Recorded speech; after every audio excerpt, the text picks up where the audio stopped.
Give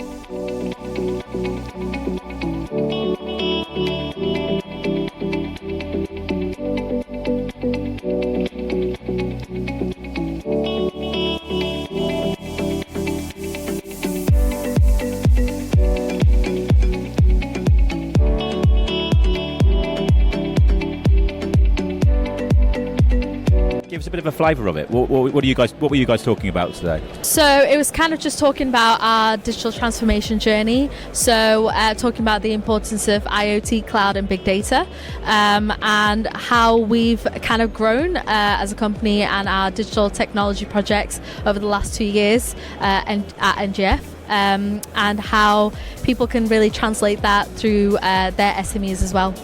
And I think one of the key messages we wanted to get across was that there's a lot of hype around cloud and how expensive it is. I think the key message we wanted to get across, it's not costly, it's not scary, it's easy to do with a relatively small team, small amount of money, and I think every SME can do it.